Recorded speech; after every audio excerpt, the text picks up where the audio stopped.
Conquest of Bliss, a podcast about finding light in the darkness. This episode was produced by Cappy Productions. Just going to take a moment to interrupt your regularly scheduled programming to introduce to you a show called Translating Love. I played their promo last week on the show, but in case you missed it, here it is again. Hey everybody, this is Danny. And Voifi. From the podcast Translating Love. And yes, we know what you're thinking. Another relationship podcast. However, since I am from the US, and I'm from Austria, we think that there's a unique twist on the genre. With relatable topics and interesting guests, we're trying to provide some helpful insights, give helpful tips, and also make you laugh. Our topics for Translating Love include mental health, trauma, anxiety, long-distance relationships, being married, sex, and many other subjects concerning all types of relationships, not only romantic ones. And our goal is not to only strengthen our bond and spend more quality time together, making Translating Love, but also to try to be more mindful, learn new things about these topics and ourselves, and become more well-rounded human beings. Therefore, we also talk about subjects that are important to talk about and relatable in this day and age. You can listen to Translating Love on Spotify, Google Podcasts, Apple Podcasts, or wherever fine podcasts are downloaded. I got to tell you, I love the concept of the show, and I think that they are just fantastic people. So check it out, and back to the show.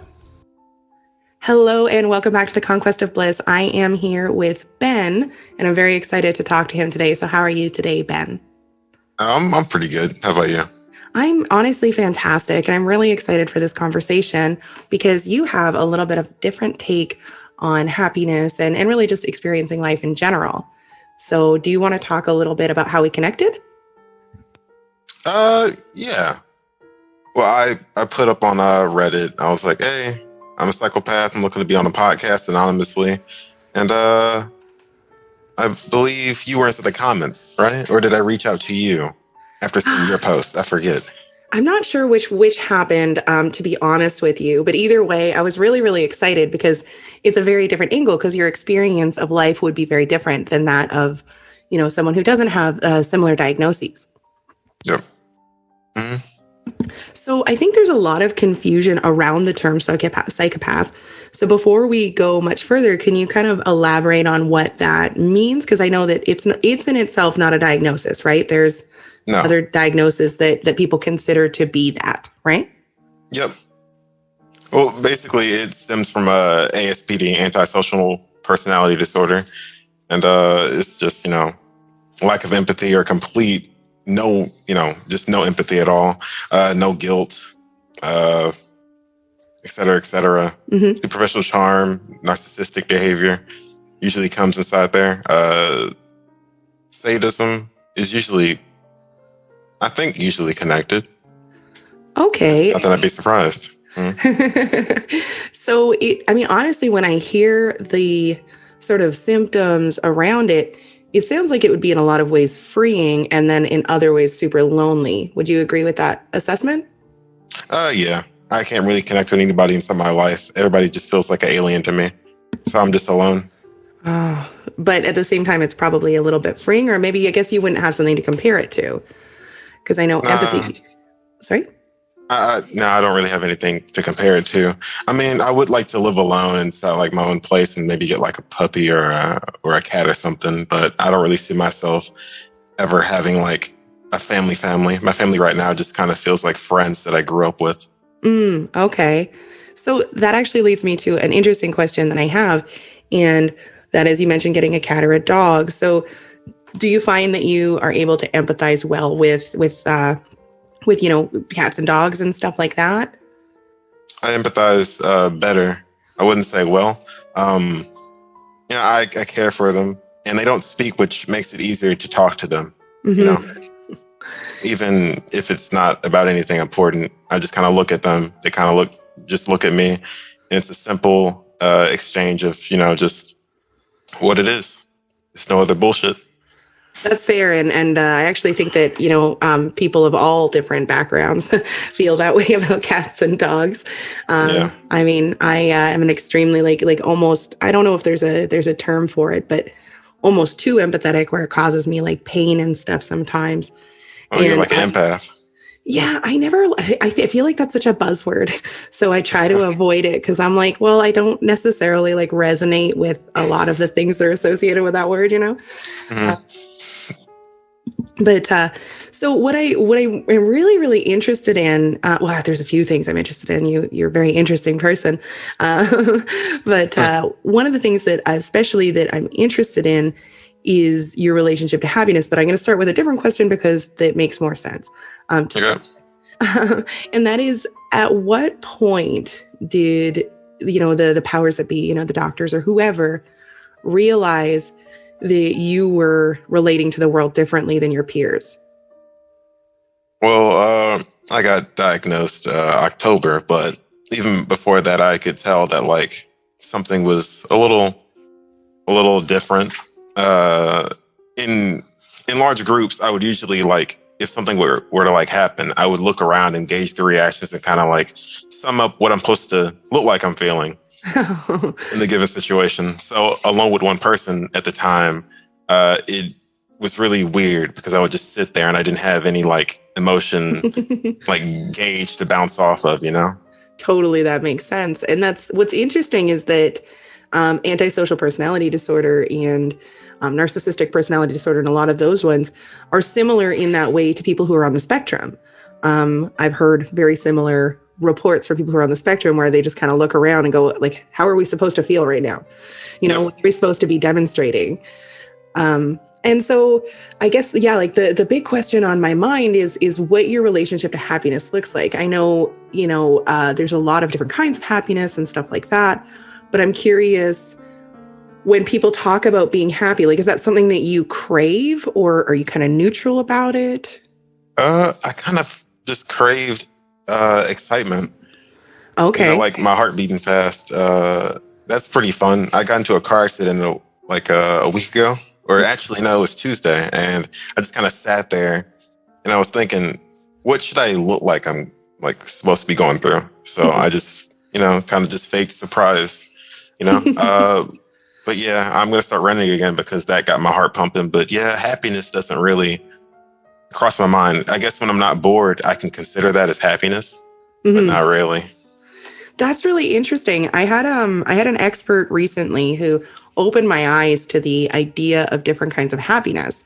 And I'm gonna, if you're okay with it, I'm gonna read you a list, and I'm just curious kind of what of those things you relate to. Okay. I'm done. Sorry, I was just Googling, and so I muted it for a second so that you didn't have to hear the typing. The typing. So yeah, because like I said, when I heard that, I was like, oh, that absolutely makes sense to me.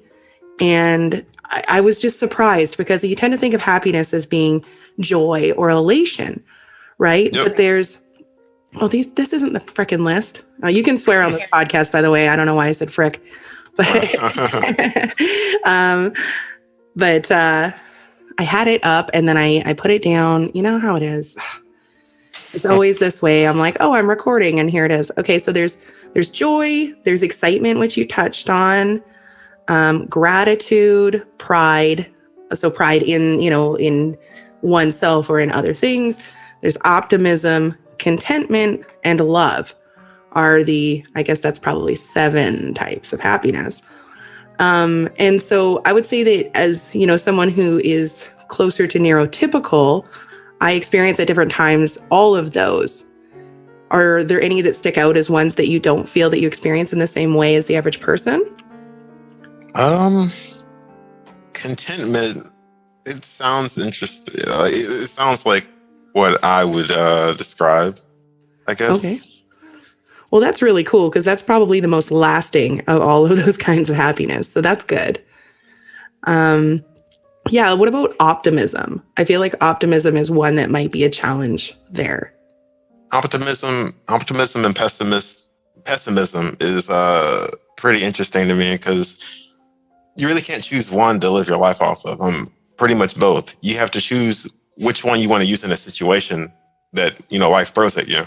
Mm-hmm. Mm-hmm. Yeah. One is really not good. Yeah. Realism really includes both. There are sometimes. So I guess the next question I have is that a lot of people really like a lot of research actually is probably a better way to put it, really focuses on relationships and like with other people mostly, and how that impacts, overall contentment and stuff like that. The name antisocial personality disorder implies that, you could go live alone in the forest and you'd be just as good. Would you agree with that? Yeah. When I'm talking to people, it feels like I'm talking to the same person over and over again. No offense. No, that's cool. That's cool. I also feel that way sometimes, but just depends on the people. So where would you rank relationships, say to people that you are close with, like you said, your family was like growing up with friends. Where would you rank that in importance in your life total? I would rank it. I would, because relationships are pretty important. In case something happens, you need people to fall back on. So I would say most important, but for different reasons than the average person. Yeah. That totally makes sense. That's so interesting. I'm sorry if I'm like, it's almost like I'm fangirling. I'm so excited. I love talking to people whose minds work differently than my own, because it's, I think, the best way to start to understand the world around me. Mm-hmm. Makes sense. The next question that I have is sort of related to the relationship thing, but a little bit differently. Is that most of the people I've talked to who have any disorder that's considered a personality disorder face a lot of judgment or shame or pushback, from other, maybe not shame, but attempts at shame from other people. And I know this is the first time I've ever talked to someone who has antisocial personality disorder as opposed to narcissistic or borderline. So my question is, when you get that, does that affect you? Like after the conversation's over? Obviously it affects you in the moment when you're actually actively dealing with it. But after the conversation's over, is that something that plays in your head at all? Or do you just let it go? I just let it go. I don't really let things bother me like that, but I've never really had anybody like shame me for like being, that. But I always play all the situations in my head. So what I would say is already lined up, just to make them contradict themselves. Because, a lot of people like me, they play a big part in like the world. Business leaders, CEOs, all that kind of stuff. Without psychopaths, you'd never know what the world would be like. Yeah, that totally makes sense. There's a level of restriction, that like limitation that having, highly attuned emotions brings you, where, you're not really able to move through the world as smoothly because you're constantly being stopped by these feelings. So it's absolutely valuable to the world at large. And the other thing that I hear a lot about psychopathy is people make accusations of manipulation. And I don't necessarily think that's always true. I don't think it's necessarily true in the way that it's often meant. I think that in the sense that we all are constantly manipulating the realities around us, it's true. But in the sense that it's some deep malicious thing, I really don't. Do you want to speak on that kind of idea a little bit? Have you come across that much? Come across like people trying to manipulate, or like people trying to like say that I manipulated them? Accusations of manipulation just because you bothered to get a diagnosis, basically. Well, not a lot of people know. But not a lot of people in my life know. Oh, okay. That makes sense. Because whenever I see it, it's paired with that narrative, and I feel like it's, I don't want to say it like it unfair seems like the right word, where it's like, in the same way that you wouldn't paint neurotypicals with the same brush. I find it really strange that people with whatever diagnosis, whether it's, antisocial personality disorder or autism spectrum disorder or any number of things that are a type of neurodivergence, I find it really strange that we are so comfortable as a society to paint everybody with a diagnosis with the same brush. Yeah, but I also like still get it though. If somebody who is very good at this one thing, and like you got to assume that they're always doing that, you know? Yeah, I can kind of get that. I love how pragmatic you think about it. It's again very, very useful. So when oh, sorry, I just had to breathe really loud. Apparently, I was just trying to center myself, and I did it real loud. So when you're looking at these things that we on the other side of it are prioritizing, things like relationships for just the emotional sake, or some of the stupid fucked up drama that people create based on like these perceptions that are very clearly just that perception. Kind of, how do you view that? Is like, what's your relationship to that? I love it. I watched this show called 90210. It's like with a bunch of, Beverly Hills kids doing stupid shit. They break up, they get together. It's so fucking entertaining to see people just like go crazy over their own emotions. They can just solve their problems like so simply. Just with one move, and they just fuck it up and add like 10 more steps to the whole equation. We really do. I believe you're a lot younger than me. So you're talking about the newest 90210, right? If there isn't like one very recent, the one I'm talking about is from 2009. Okay, yeah. The one that I'm thinking of is from like the 80s or 90s or something. Yeah. So that makes sense. That makes sense. Yeah, and that's really interesting. So when, like, I guess, okay, one question that I have, and it's really hard to phrase, so please bear with me, is when you talk about, being entertained, do you think, based on observation, of course, because you can only observe, any of us can only observe people who are interacting with the world differently than us. Do you think that you're experiencing those types of emotions differently? I've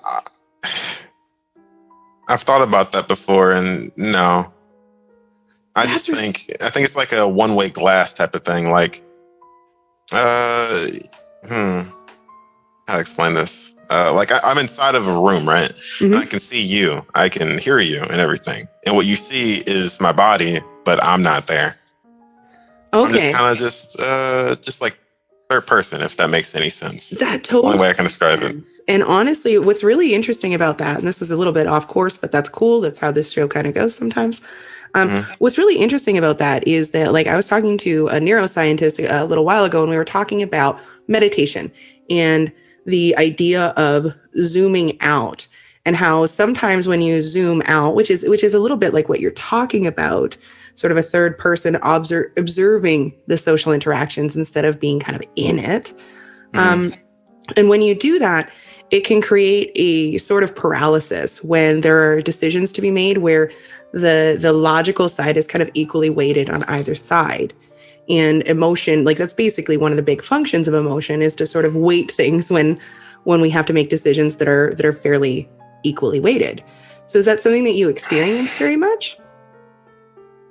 I kind of got lost in the question. My bad. Okay, that's fair. No, that's fair. It's a bit of a weird concept, but so in a lot of meditation, especially Eastern meditation, one of the ideas is to achieve neutrality. And that's done by sort of zooming out and viewing situations, especially social situations, pretty much exactly how you described. But one of the side effects of that is when there's a decision to be made where both options are equally good or bad, viable, whatever, your emotions not being, you're not being engaged in those emotions makes it really, really hard to make a decision. And it's a sort of emotional or not emotional, but like cognitive paralysis.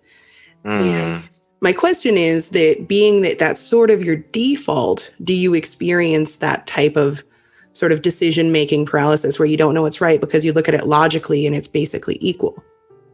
When it gets to that point, people don't realize this, but there's always another choice. There's always like 10,000 more choices. You just got to find them. You got to be smart enough to get them. And when you're at that kind of dilemma, you got to just look really hard at it and see if you can make it work. Sometimes you can't. but I feel like you can. That's so interesting. And would you say that like people notice that there's something different, or have you developed your sort of acting skills quite well? No, I don't really pretend to like care a lot of the time. And plus the mask for COVID really helps. I can just walk around just, responding to people how I want to in a kind of like, empathetic voice, but under the mask, it's just blank. Fair. And, that's okay. So that kind of leads me to another question that I have, and that is things like when I'm not really sure what to call people who aren't. So when I say neurotypical, when neurotypical people, we have a lot of these really weird sort of biological responses that we have that we don't really control. For example, if someone smiles at you or makes an indication of like friendliness, very often neurotypical people will smile back without trying to smile back. Are any of those kind of pieces different for you? I mean, I can see what they're trying to do. If somebody smiles at me, I'll just look at them and then I'll see if they're smiling at me, so I smile at them. Okay, but it's more of a conscious action. Yeah. Oh, that's so cool. And you mentioned sadism, which brings me to a question that I think is really fascinating in general, regardless of who I'm talking to, but especially if someone is experiencing neurodivergence, is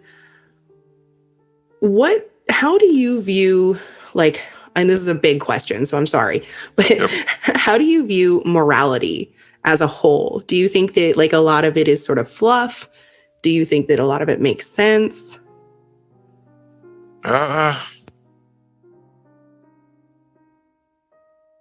not sure. When you said morality, it kind of just made my mind go blank because I have my own moral codes, but I can't really put them into words. I really don't think about morality a lot of the time. I just do what I need to do to get stuff done. Okay.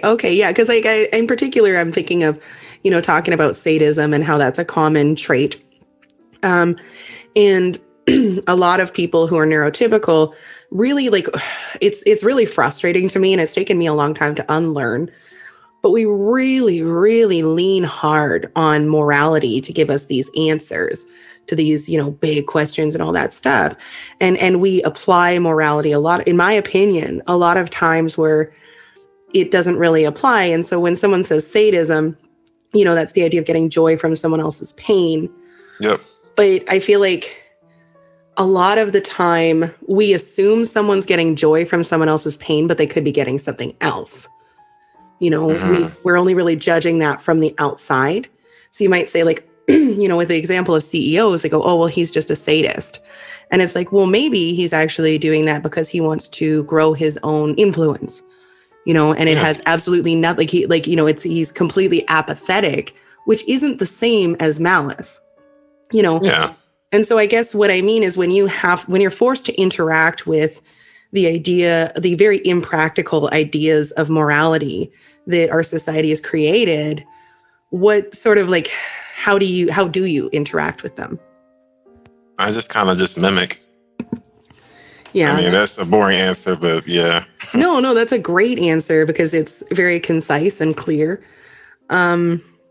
So is happiness something that you would say that you want? I want stability. And I guess that would be a form of happiness for me. Ideally, I would like to meet someone like me, just to get married and, we, get less taxes or whatever, and whatever happens when you get married, have a kid, raise them, just be friends, but we fuck. That's totally fair. And do you find that you interact like in everyday life? Because I'm sure that you recognize it better than someone who's not, neurodivergent in that same way. Do you find that there are many people around you that are that way and just aren't talking about it or maybe not diagnosed? I think about that a lot, but then I'm usually just wrong. I like to think I'm good at reading people, but no, that's not good. I'm not good at it. That's totally fair. And you answered one of my next questions about, ideally wanting a kid and stuff like that. Because one of the things, and maybe this isn't something you struggle with, that's what's so interesting to me, is one of the things, like, sort of, they call it the human condition, is to question, like, why are we here? What's the point, et cetera, et cetera. And a lot of people who are neurotypical or neurodivergent kind of move into the nihilism space and nothing matters and all of that. So, like, do you think about those big types of questions? Like, why are we here? What's the point? Do you feel a need for purpose? I'm just kind of here. Like, I could, like, just off myself, but that's not the way to go. The way to go is to die naturally. I'm going to just wait for that. If that happens naturally and I'm like super rich, then okay. If I die right now as like a 21-year-old, then okay. I'm not really too hell bent on like staying here in this, flying rock. It's cool, but I don't really care either way. That's that totally makes sense. And I actually think that that's not, specific to being ASPD. Or having, I'm not sure what the term is, and I'm very sorry if I said it wrong. But that's very cool to me. That at the end of the day, I feel like you're more similar than you are different. You just interact with things differently. Yeah, like I do feel like that, but every time, like, people who I tell that I'm a psychopath, they like try to relate to me. Like saying, oh yeah, I feel like that too. I really don't like that because I can't wrap my head around like somebody being able to like relate to me, but I can't see myself in them at all. Well, and what's funny about that, maybe not funny like haha, but interesting about that is that a hallmark of what's going on is that you don't feel like that you relate to many people. So it's almost like the second someone says that they relate to it, that they're lying. Because yes, exactly. If they did, they wouldn't know it. Yep. Exactly. That's so interesting. People are fucked though, or funny. I'll say funny. People are funny. And I mean, I feel like a lot of us really, really crave that connection to other people. And so we'll like the, neuro, like people who don't have similar disorders, really, really feel this craving of connecting to whoever we're interacting with. And so our brain will tell us all these lies about how we're so similar. And I think, like I said, I think in some ways there's a lot of like, it's a weird place because I feel like psychopathy is it's used as almost like an isolated, like sort of villain type thing where it's like, them and us and them, and in a sense, it's like, well, we're really not that different. But at the same time, we're not similar enough to pretend like we're not different at all. Does that make sense? Yeah, I get what you're saying. And I really, the thing that I'm most excited here about is that I think that there's a lot of people who, I don't know what the right word is because I don't think it's suffer, live with, who engage with the world the similar way that you do and have these disorders. And I was just actually talking about this with Mike, where, the world is built for neurotypicals. The entire structure of our society is built for neurotypicals, which is kind of messed up because the number of people who are truly neurotypical, like fit that very narrow view, is actually very small. There's so many types of divergence. And, oh, sorry, go ahead. I feel like since you said that the world is built for like neurotypicals, that in a sense says that the world is built for, people with psychopathy because they're pretty good at manipulating.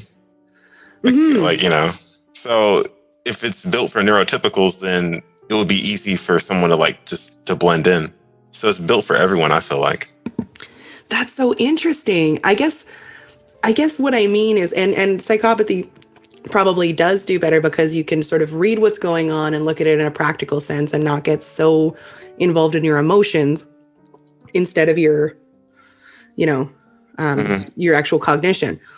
But what I mean is, like, I look at, we were actually talking about ADHD and how someone who has ADHD will interact with the world in their way. And it's just like so hard to succeed at anything with ADHD. And like it's built to be this like, I don't know, the world's so fucking fake at this point in a lot of different ways. But it's this weird structure where it's like you have to work X time to X time. You have to do this way, and you have to do this that way. And if you're not doing that, if you don't follow like toe the party line or whatever it's called, you're considered a problem. Like you have problems. And it's like, okay, but if the person who's living that way isn't experiencing problems and it's only external people who view it as a problem, that's what I mean when I say that it's built for neurotypicals, is that you only get judged if you follow exactly the made up rules, Okay. Now I see what you're saying. Yeah. And it's pretty fucking stupid.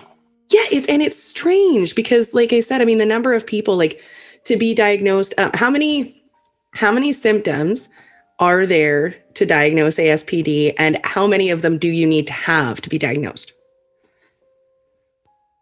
I'm not really sure. Probably a fucking lot. Well, because like with borderline, for example, there's a list of 9 symptoms, and you have to hit at least 5 to be diagnosed with BPD. Mm-hmm. And it's really, really weird to me because you can have 4 of those symptoms and you're considered to be normal, quote unquote. But if you have 1 more, then you're considered to be, BPD or have BPD or whatever the term is. And I find it really, really strange because that implies that a lot of us have at least some of the symptoms of whatever disorder. And that further implies that very few of us have no symptoms of a neurodivergent disorder, quote unquote. I don't like the term disorder around it because the way that I view it is it's just a different way of viewing the world. Mm-hmm. And to call it disordered is, I mean, kind of insulting, but also implies that it's something that needs to be fixed. And it's like, why? Does that make sense? Yeah. I hear what you're saying. So anyways, I kind of got on a rabbit trail there and I didn't mean to. It's so interesting to me. So when, okay, this is a weird question, but so what do you do when the expectation is that, like, so for example, say, you and I are good friends and I come to you for emotionally related advice. Kind of how do you handle a situation like that? I give it to you straight. I give you all the facts and I'll tell you that you got to accept it. I'm not going to play around somebody else's emotions. I'll consider them and be less harsh, but I'm not going to, sugarcoat anything because sugarcoating is just another way to hide the truth. And if I really want to help somebody, then I'll just give it to them straight. Fair. That totally makes sense. But okay, so, and this is just a thought experiment. And if you don't want to do it, it's fine. But so let's say I don't know if you have sisters, but I'm going to assume you have a sister for just the purposes of this. Yeah. Let's say you have a sister and she comes to you and she goes, I think my boyfriend's cheating. And she gives you a list of reasons that he could be and a list of reasons that he might not be. And of course, without having psychic abilities, we can't do anything to really determine it. And the way that I would deal with that would be sort of look at the emotional side of it and stuff like that. What kind of tools do you use to figure things out when you don't have all the information? Honesty. I'm a pretty good liar, but honesty is really the best way to deal with neurotypicals in those type of situations. You just ask the boyfriend, hey, I feel like you're cheating, are you? I'm not going to, set a trap for you. I'm just asking you because I'm your girlfriend. And then if they get mad, then that's a reason to break up right there. If they talk about it, then it's good. You just talk about it, talk it out, and everything's okay. That is excellent advice, regardless of if you're neurotypical or not. That's excellent advice. And I think that's why when in the beginning I said that I think that I imagine it can be freeing in some ways. That's exactly what I meant. Yeah. Is that in some ways our emotions are like shackles, Yeah, I've been seeing it. I have a lot of friends that simped over a lot of people, and I just said, hey, give up. These are the reasons why you should, and these are the reasons you're stupid. And they didn't listen. Well, and how do you do you, okay, I don't want to imply anything. I just want to understand as best I can. How, like, when things aren't going the way they should because people are being stupid, which we constantly do, all, like, you know, kind of all of humanity does that a lot. How do you cope with that? Or are you just able to just not care? Like, I can just not care, but if it seems to be like affecting like friends and like the conversation getting dull and stuff because somebody's doing something stupid, then I'll try to solve the issue as best as I can. And if I can't, I just call them stupid. And I just pull out like my favorite game and just play that while I listen to all the bullshit. Fair enough. So you just bring your attention somewhere else so that you don't have to deal with all the crap. Yeah. That totally makes sense. And so now that you've shared so much with me, I've got to say thank you very, very much for volunteering your time to help people better understand this and how it relates to happiness and relationships. I'm very grateful. And I was wondering, are you wanting to play a fun game where we guess 1940s slang? Yes, but I'm going to be very bad at it. Okay, that's okay. I would be bad at it too. I'm just lucky enough to never be the one who has to guess. All right. I guess not lucky. I guess I designed it that way, but still. All right. So we're going to start with a anchor clanker. What is an anchor clanker? Anchor clanker. That's the term for a wife. It's a sailor. Oh. Which makes sense when you hear it, but I could see why that would be hard. Oh, this one you probably know. What's a broad? Oh, that's like a bra, but for men. It's a wife, isn't it, right? Yeah, it's a woman. Okay. Oh my goodness. Do you hear that? No. Okay, good. Glitterati. Glitterati. It sounds like a 2021 word, not a 1940s word. Glitterati. It sounds like a condom. I don't know. Condom? It's wealthy or famous people with high profile. It does sound like that. All right, we're going to do two more. What is a ducky shin cracker? Ducky shin cracker. Ducky shin cracker. A new pair of boots. See, that makes more sense to me than the real answer. Apparently, it's a really good dancer.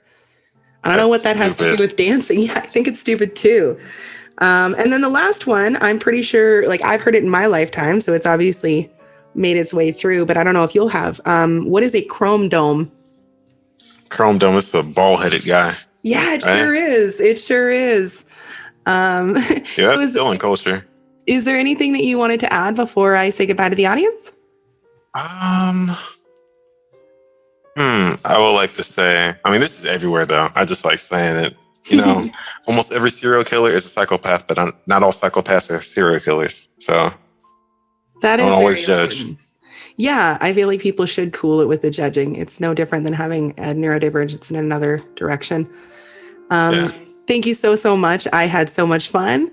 And to my audience, I love you. Bye.